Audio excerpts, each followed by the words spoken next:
Hey, it's Cledra, the Plan B coach, where I help women drop all weight, the weight you can see and the weight you can't see. But today I am answering a question from Cheryl. Cheryl asked me, when doing cardio workouts with treadmills, ellipticals, is it more effective to do interval training by varying the speed resistance versus 30 minutes at one level? I've heard that it's more effective to do cardio after your weights. Is this true? When lifting weights, does it matter if you do high reps with low weight versus more challenging weight and less reps? Cheryl, that is a great question, and thank you for writing it. And let me just say this up front.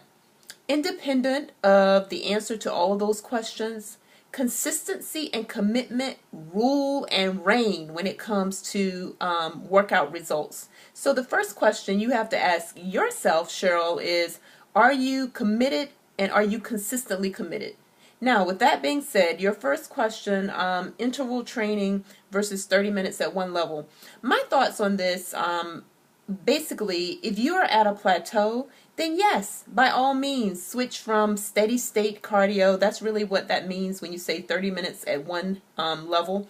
Steady state cardio has its advantages, and interval training has its advantages as well. So it's just about how your body is responding. I don't tend to put this in better or worse, but more looking at how your body is responding and making the necessary adjustments. So if you've been doing steady state cardio and you're not getting the results, and you've been consistent, remember, commitment and consistency rule. But if you have that base platform, then by all means switch it up.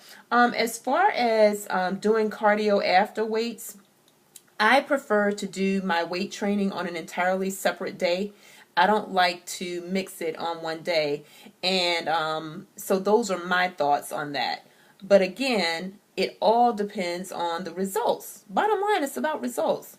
And the third thing you asked me, high reps versus more challenging. I will tell you, starting at 246 pounds, I didn't want to have the fluctuations that can come when you lift really, really heavy weights. I wanted to get out of the 200s. So I didn't start lifting heavy until I got probably within 20 pounds of my goal weight, or maybe 15. But with that being said, I still think it's very important to do weight training while you're losing weight. But for me, mentally, I just wanted to get out of the 200s. And I know that with my body, when I lift really heavy weights, it's not that you're gaining muscle.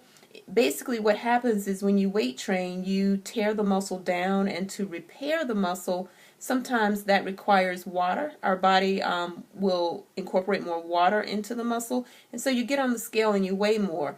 Now, as I've gotten closer to my goal weight, those fluctuations don't matter as much to me, but when you're at 246, it matters a lot. So anyway, this is a little over 3 minutes, Cheryl. I hope that answers your question. But again, I can't emphasize enough, consistency and commitment rule and reign when it comes to your workouts. So have an awesome day, and thanks again for your question. For more resources, please visit me at planbcoach.com. Take care, you guys.